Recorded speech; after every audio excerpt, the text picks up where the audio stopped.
और सिंह से ऐसो कई भूप दौरी बघवा के आगे परे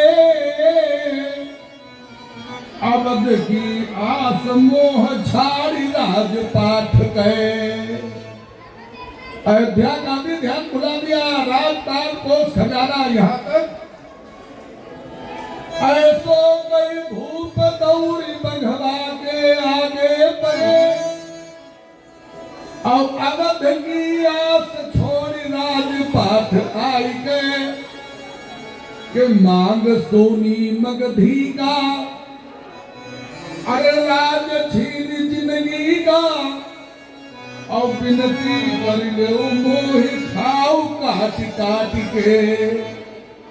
आज हमें रानी की भी कोई ध्यान नहीं है, मगधी माने रानी, उनका भी ध्यान नहीं है, राजपाट का भी ध्यान नहीं है। आप हमें काट काट के खाओ। तो सगरे परताप बनवाने तब फूल सबई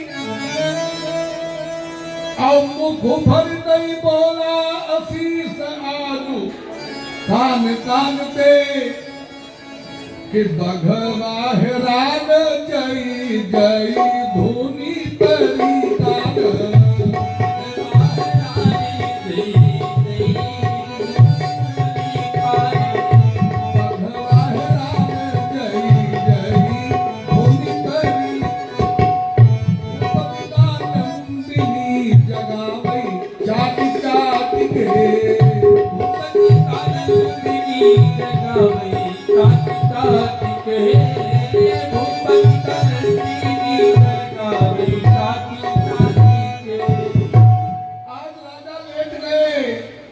आज सिंह के आगे, और सिंह के आगे लेटना बड़ी दम वाली बात है।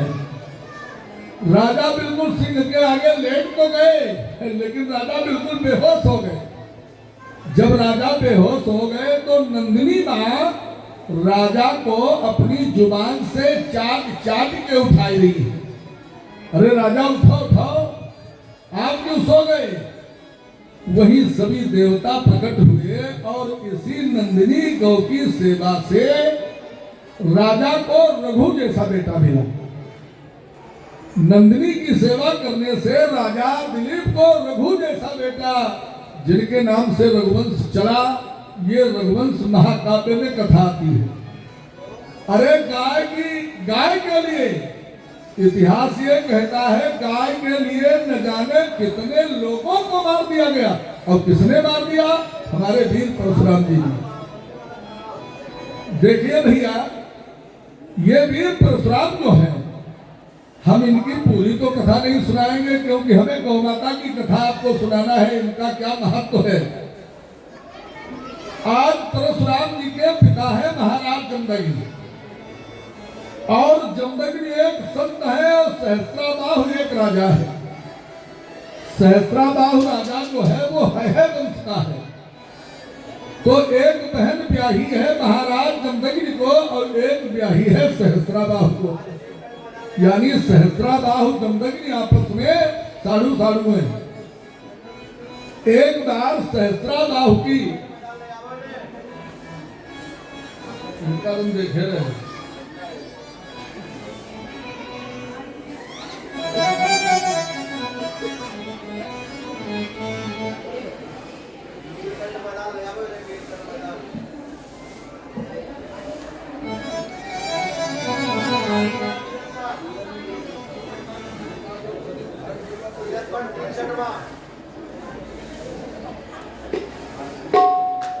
बोलिए गौ मैया की जय हो। वृंदावन बिहारी लाल की जय। श्री सीताराम भगवान की जय हो। श्री शंकर भगवान की जय हो। देखिए बंधुओं, मैं आपसे निवेदन कर रहा था, एक बहन ब्याही है महाराज जमदग्नि को और एक ब्याही है सहस्त्राबाहु को। आप जरा ध्यान दें, थोड़ी देर की बात है, ध्यान से आप सुने। तो एक बार सहस्त्राबाहु की रानी आई रेणुका के घर, यानी अपनी बहन के घर आई। जमदग्नि की पत्नी का नाम है रेणुका। तो सहस्त्राबाहु की रानी बोली, बहन देखो हमारा भाग्य देखो कितना बढ़िया है। हम एक राजा को ब्याही है, हमारे यहाँ हाथी घोड़ा पन्ना पुखराज मणिया मोतिया दास दासियां ये सब कुछ। अब तुम्हारे लिए ये बाबा की कुटिया घास फूस वाली, और बाबा की कुटिया में धूनी रात, और तो कुछ है ही नहीं, सोटा चिमटा। क्योंकि कि जो सुख मिलता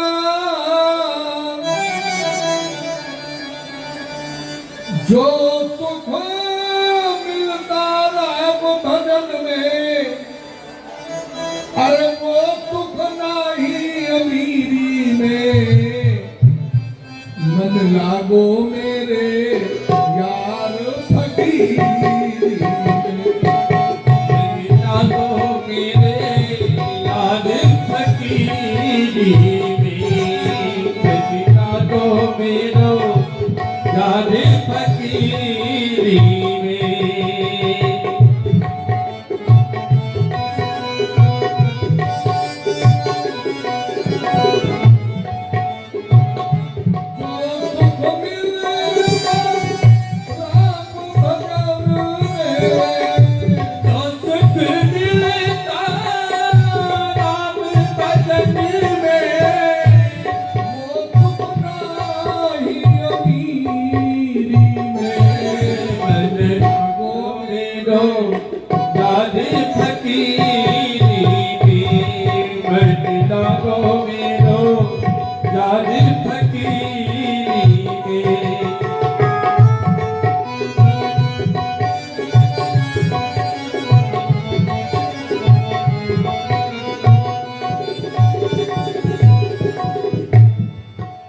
देखिए, तो आज जब सहस्त्राबाहु की रानी आई तो उसने कहा, देखो बहन ऐसा करो, तुम हमारे घर चलो, आप हमारे घर चलो। तो रेणुका मैया ने कहा, हम ऐसे थोड़े जाएंगी, ये कोई नारी का जाना ठीक थोड़े है कि जब मन में आवे तब बसड्डा पे खड़ी। जब हमारे पति महोदय आएंगे तो उनसे हम निवेदन करेंगे, केवल हम निवेदन कर सकती है, हमें अधिकार है। नारी का पति से जिद का कोई अधिकार नहीं है। हम उनसे निवेदन करेंगे और वो हमें आदेश देंगे तब हम चलेंगे, अथवा नहीं। जब महाराज जमदग्नि जी आए तो रेणुका मैया ने निवेदन किया, महाराज जी ऐसा है, हमारी बहन जो आई है ना, वो हमसे कहती है कि हमारे घर चलो, तो आपका क्या आदेश है, हम चली जाए अथवा न जाए? तो जमदग्नि ने कहा, देखिए प्रिय, वैसे वो तुम्हारी बहन है, बहन बहन के बीच में मैं कोई दखलंदाजी तो नहीं करना चाहता, लेकिन हमारे हिसाब से तुम्हारा वहां जाना उचित नहीं है, क्योंकि वो एक राजा की रानी है और तुम हम जैसे फकीर की। इसलिए अगर वहां तुम जाओगी तो वो करेगी हमारी बुराई, और वो तुम्हें सुनना पसंद नहीं है, इसलिए वहां तुम्हें कष्ट मिलेगा। अब अगर भाई जाना चाहो तो चली जाओ, अगर जाना चाहो तो मैं तुम्हें मना भी नहीं करता, चली जाओ। लेकिन इस बात का ध्यान रखना कि उस रानी के घर से हमारे घर कुछ लाना मत, उसके घर से आप हमारे घर कुछ लाए कि नहीं।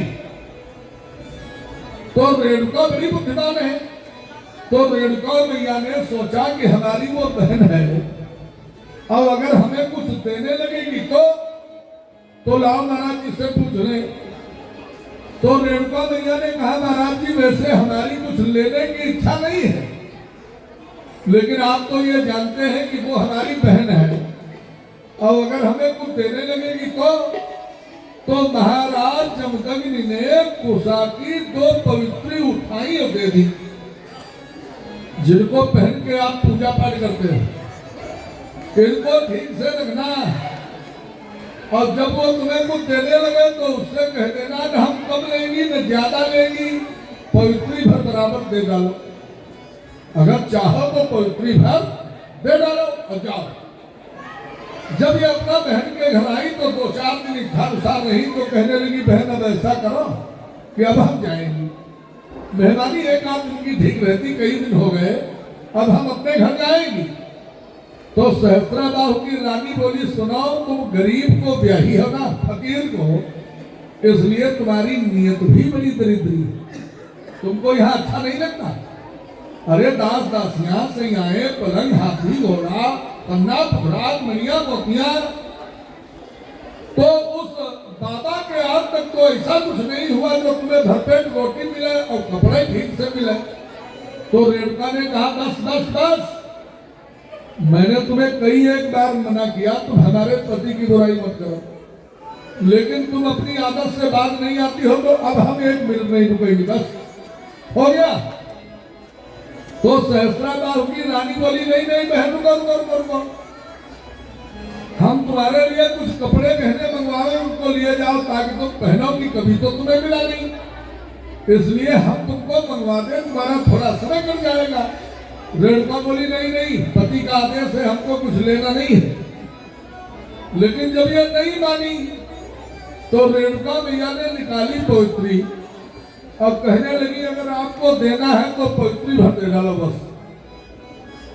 अब एक तराजू के ऊपर रखी गई पवित्री, अब एक पे इसने छोटा ही गहना चढ़ाया। इसने सोचा पवित्री की औकात क्या है, और इसको ये मालूम ही नहीं था कि संत की महिमा बड़ी अजीब होती है। एक छोटा गहना जब चढ़ाया तो पवित्री का पर्दा ही नहीं उठा। अब इसने जो बाजार से मंगवाए सब चढ़ा दिए, कपड़े चढ़ा दिए, लेकिन जब नहीं उठा तो अपने चढ़ाए फिर भी नहीं उठा। जब पर्दा नहीं उठा तो रेणुका की आंखों में आंसू आ गए और कहने लगी, देख, आज तक तूने हमारे पति को लंगोटी वाला, फक्कार, कंजाड़, न जाने क्या क्या शब्द कहे। उनकी बनाई हुई पवित्री भर तो तेरे घर में कुछ है नहीं, तू हमें क्या देगी? और ले ली अपनी पवित्री और झल्ला करके चली आई। सहस्त्राबाहु की रानी ने सोचा, ये तो महागजब हो गए। अरे एक वो आई झोपड़ी वाली, हमारे घर में राजघराने में कलंक लगा दिया, अब ये पड़ी रो रही है। जब इसका पति सहस्त्राबाहु आया तो उसने कहा, उठो, अपना काम करो, उस बाबा की औकात हम सवेरे देखेंगे। क्यों कि दानी के बटुए की समता और करती झोली भिख मंगेगी।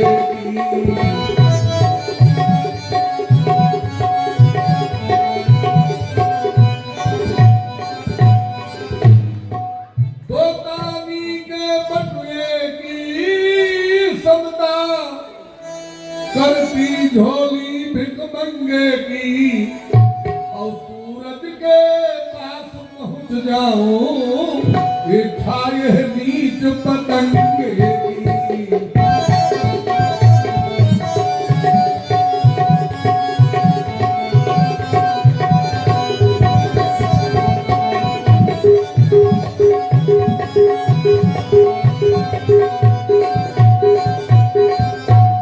देखिए, कभी दानी के बटुए की बराबरी भिखमंगे की झोली नहीं कर सकती। एक पतिंगा चाहे हम सूर्य के पास पहुंच जाए, न ऐसा हुआ है न होगा। अरे तुम उठो, अपना काम करो, और उस बाबा की औकात हम सवेरे देखेंगे। तुम चिंता मत करो, उठो, अपना काम करो। जब हुआ सवेरा तो राजा सहस्त्राबाहु ने 500 जवान तैयार किए, और 2.5 किलो से कोई कम खाने वाला नहीं, 2.5 किलो से कोई कम खाने वाला नहीं है। इसने सोचा, अब हम 500 लोग बाबा के घर जाएंगे, तब देखेंगे इस बाबा की औकात। इन्हें हम लताड़ेंगे, अपमानित करेंगे। इस भाव से जब लेकर के जवानों को आया, संत जमदग्नि समझ गए, बड़े सरल भाव से बोले, आओ महाराज, आओ आओ राजन, आओ आओ। आज हमारा धन्य भाग्य है, आप जैसा राजा हमारी कुटिया पे आया है। आपका स्वागत है श्रीमान जी, आ जाओ आ जाओ आ जाओ। बड़े आदर सत्कार से बिठाया और ये बैठ गया। अब इसने जमदग्नि से कहा, महाराज जी ऐसा करो, अब हम जाएंगे, अब हम जाएंगे। हम इधर निकले थे तो हमने सोचा लाओ आपसे मुलाकात हो गई, अब हम जाएंगे। जमदग्नि ने सोचा ये जाने वाला नहीं है, आज से आप भी जान जाओ। जो मेहमान आपके घर बिल्कुल शाम को आवे, और वो कितनी बार कहा अब हम जाएंगे, अब हम अच्छा भैया आप चलेंगे, अब जाएंगे, लेकिन वो जाने वाला नहीं है, उसके लिए व्यवस्था करो। अगर घर में कोई कमी है तो जल्दी करो, क्योंकि अगर इसको जाना होता तो जाने वाला व्यक्ति ऐसे समय से आएगा कि शाम तक हम पहुंच जाएंगे अपने घर। आया है बिल्कुल शाम को, कहता है 50 बार हम जाएंगे जाएंगे जाएंगे। तो जमदग्नि ने कहा, नहीं राजन सुनो, कि बोले जमदग्नि, अरे नपति ठहरो, मुश्किल है राह नजर आना।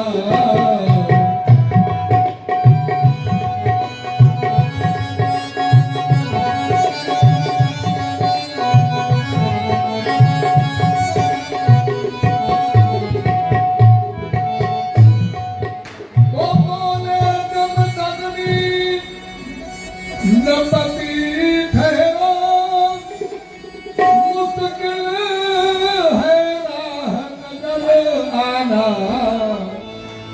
अरे होते सत्संग यहाँ पर है, भोजन कर प्राप्त ठिकाना।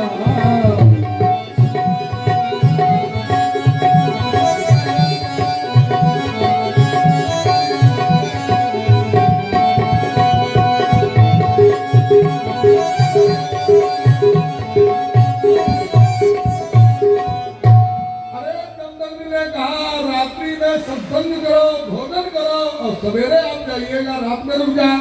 ये तो रुकने के लिए आया है भैया, रुक गया। जमदग्नि ने अपना उठाया झोली डंडा और संध्या बंदन करने के लिए बैठ गए। जब ये संध्या बंदन करने के लिए बैठ गए, निवेदन करने लगे भगवान से, श्री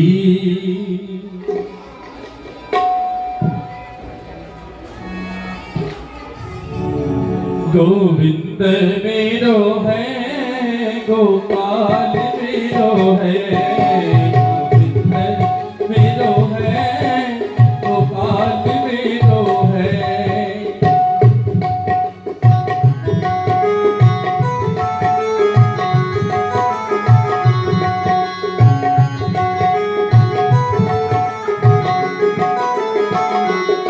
वो तो नंद जी को लाला गोपाल मेरो है, वो तो नंद जी को लाला गोपाल मेरो है, गोविंद मेरो है, गोपाल मेरो है, गोविंद मेरो है, गोपाल मेरो है।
किया ही जादूगरी।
आप देखिए जब जमदग्नि ने संध्या वंदन किया और संध्या वंदन का जब समय समाप्त हुआ तो कहने लगे राजन भोजन बिल्कुल तैयार है,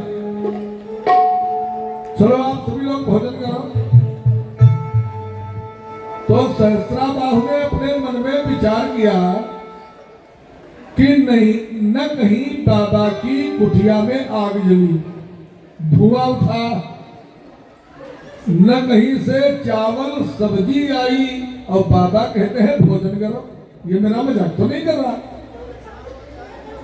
अरे हम तो आए थे इन्हें अपमानित करने। जमदग्नि ने कहा नहीं नहीं राजन ऐसा करो, जल्दी करो जल्दी करो, भोजन करो, भोजन बिल्कुल तैयार है।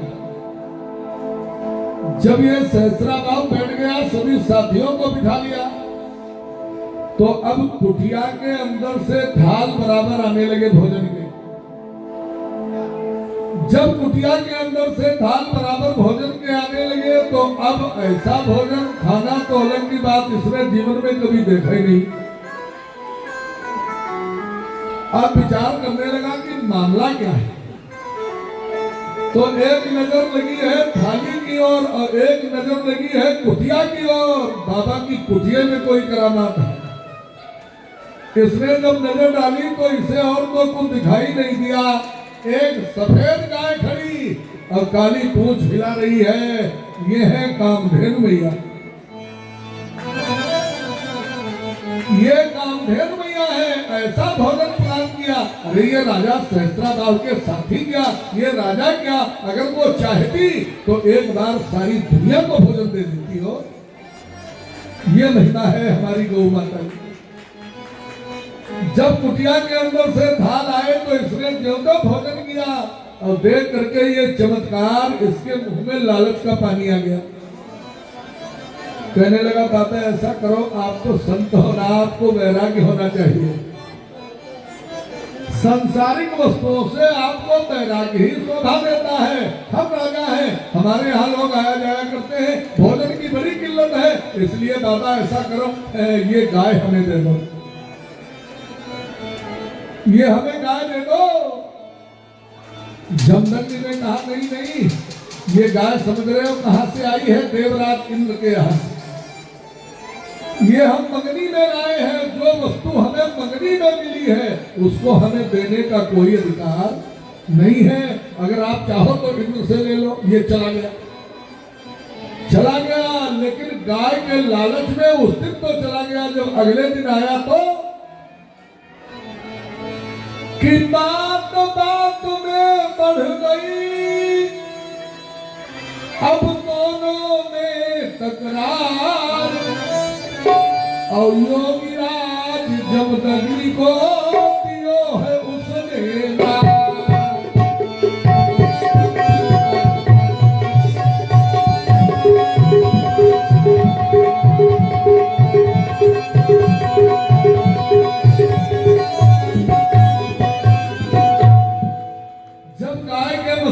को लेकर के योगराज जमदग्नि जी सहस्त्राबाहु के द्वारा मारे गए।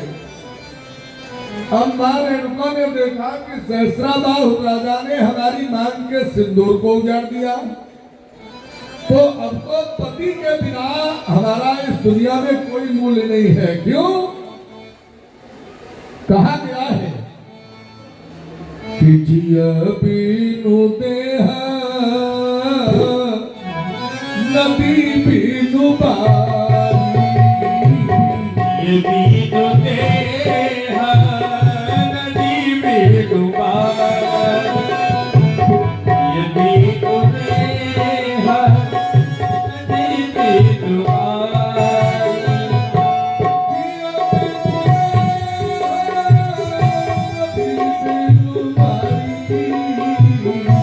जिया बीनु देह नदी बीनु बारी।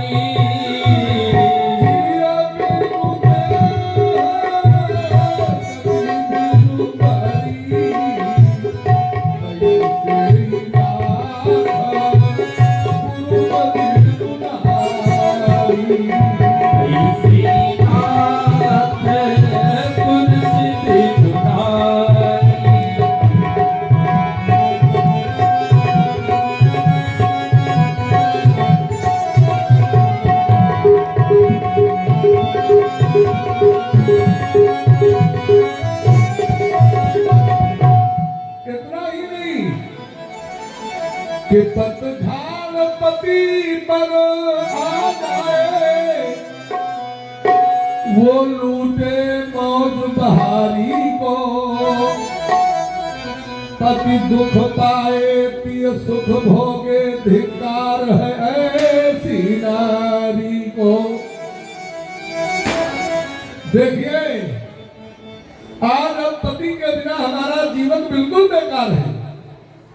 जैसे जल के बिना नदी, अरे ये शरीर प्राणों के बिना, ठीक उसी प्रकार से अब तो हमारा जीना बिल्कुल बेकार। जब ये हृदय कूटने लगी, मस्तक फोड़ने लगी, तो माँ के ऊपर जब कष्ट आया तो परशुराम जैसे बेटे की समाधि टूट गई। माँ ने जब अपने हृदय को टूटा, मस्तक को पीटा, तो बेटे की समाधि टूट गई और आ गए श्रीमान जी, जिनको 8 कला से भगवान का अवतार माना गया। आए माँ से निपट गए, ओ माँ, हम जैसा बेटा आपका मौजूद है और मेरी माँ बड़े बड़े आंसुओं से रोवे, तो ऐसे बेटे को धिक्कार है, लानत है ऐसे बेटे को। अरे आप ये बताओ तुम्हें कष्ट क्या है? माँ ने रो रो करके सारा हाल जब सुनाया,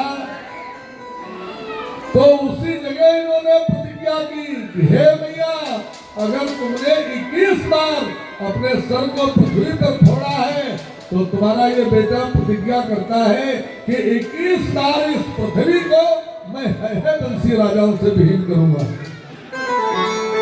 सभी क्षत्रियों से नहीं, ऐसा आप मत सोचिएगा कि वीर परशुराम जी सभी क्षत्रियों के वैरी थे ना। रामायण में एक अर्धाली आई है, विश्व विदित क्षत्रिय कुल द्रोही। कुल माने होता है खानदान। लोग कह देते हैं भैया आप किस कुल के हो, किस खानदान के हो, तो केवल ये बैरी ठहरे हमारे वीर परशुराम जी, वो भी जो है वंशी राजा, यानी जो सहस्त्राबाहु के खानदानी, उनके ये बैरी ठहरे। और इन्होंने अपना उठाया फरसा चल पड़े। क्यों? कि बचपन है उनका संभला,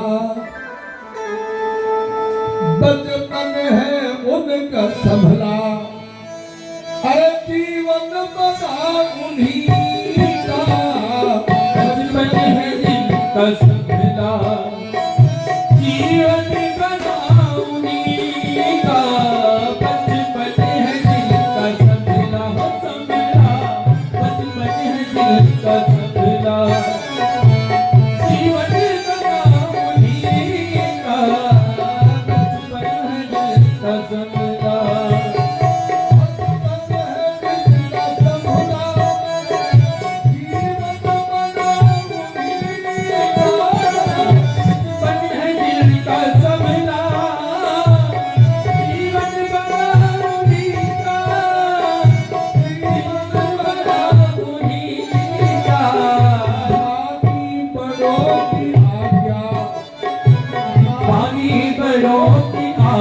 आज्ञा मानी करो की आज्ञा जीवन बनाऊंगी मानी करो की आज्ञा जीवन बनाऊंगी का सबला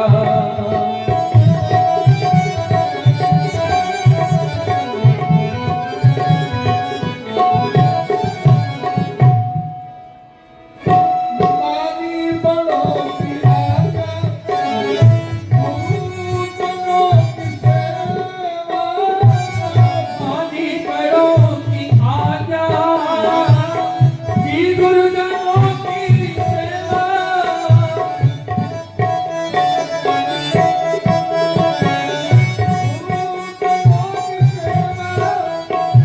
गुरुजनों की सेवा ब्रह्मचर्य जिसने पाला ब्रह्मचर्य जिसने पाला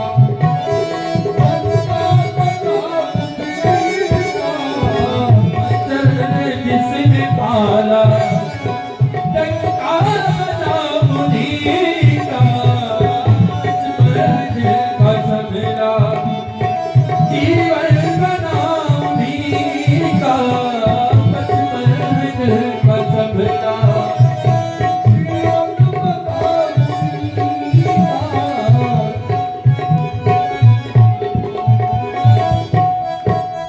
देखिए आप फिर परशुराम जी जब वहां आए तो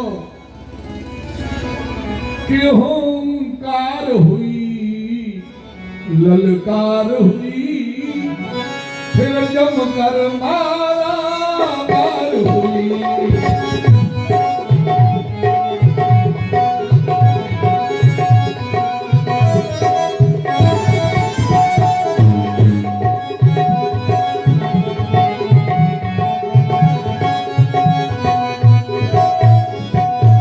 तो हुंकार हुई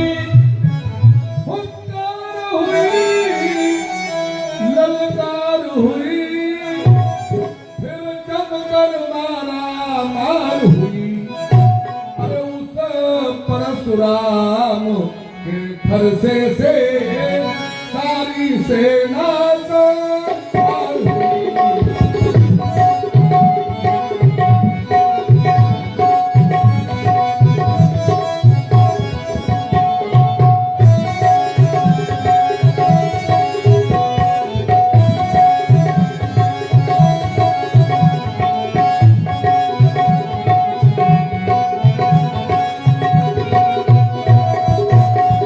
देखिए आप जब भयानक युद्ध हुआ तो जिस सहस्त्राबाहु ने रावण जैसे बलवान को बधुआ बना करके सरों के ऊपर दीपक जला के नाच नचाया ऐसे बलवान सहस्त्राबाहु को भृगुपत ने मार के गिरा दिया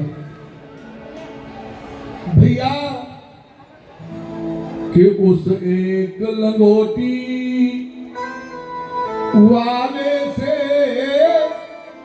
हार गया करोड़ों पागल है लंगोटी वाले से हार गया करोड़ों पागल है उस एक लंगोटी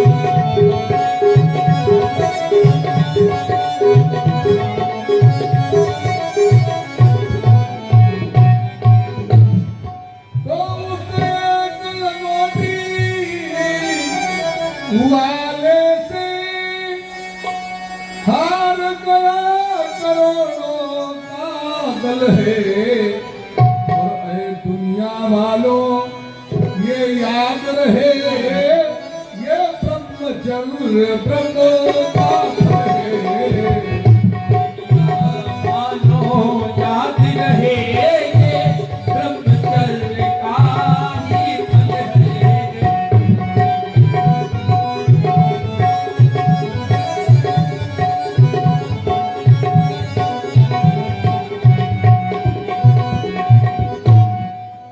आज भृगुपत ने इसको मार गिराया इनकी बराबर प्रतिज्ञा चलती रही आजन्म ये सभी क्षत्रियों के वैरी नहीं केवल ये है बंसी ये जो राजा हैं यानी शास्त्राबाहु के खानदानी, उनके ये बैरी रहे और इनको 8 कला से भगवान का अवतार माना गया। ये गाय के पीछे यानी कामधेनु के पीछे ऐसा भयानक समर संग्राम हो गया। देखिए कल गोपाष्टमी त्योहार है और कल के दिन मां यशोदा ने गर्गाचार्य को बुला करके और भगवान गौएं कब चराने जाएंगे इसका मुहूर्त निकलवाया। गोपाष्टमी के दिन से ही भगवान प्रथम दिन गौएं चराने के लिए गए, इसलिए वो गोपाष्टमी का त्योहार संसार में मनाया जाता है। भगवान कृष्ण भी गौओं के भक्त थे, ऐसा नहीं है। अरे भगवान भी गौओं के भक्त, राजा तो रहे ही रहे। गाय हमारे जीवन में गौ माता बहुत उपयोगी है, इसलिए हमें आप सभी सनातनियों को ये चाहिए गौ माता की सेवा करें, रक्षा करें। अनेकों प्रकार से हमारी ये गौ मां अनेकों प्रकार के धर्म अर्थ काम मोक्ष ये चारों फलों की प्रदाता है गौ माता।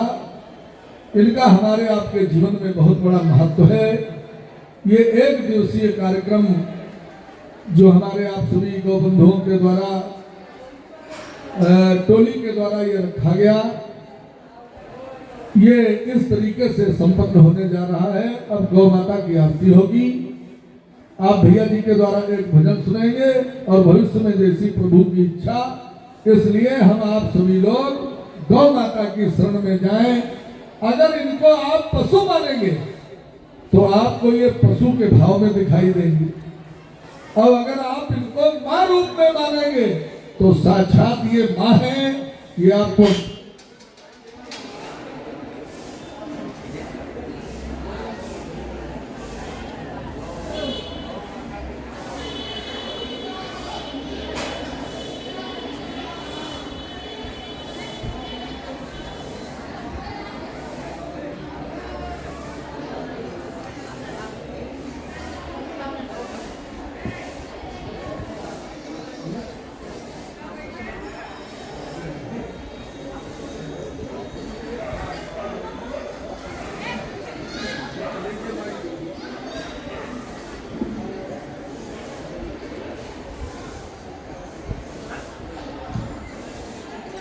हेलो, अगर इनको आप पशु मानेंगे तो ये पशु रूप में, और अगर मां मानेंगे तो मां रूप में। जागी रही भावना जैसी प्रभु मूरत देखी तिन तैसी, इसलिए मां का भाव मान करके हम इनकी शरण में जाएं, इनकी सेवा करें, इनका ध्यान रखें। बोलिए गौ मैया की, सत्य सनातन धर्म की, भक्त और भगवान की।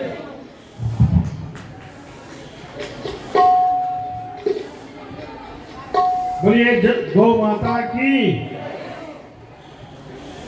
ये कार्यक्रम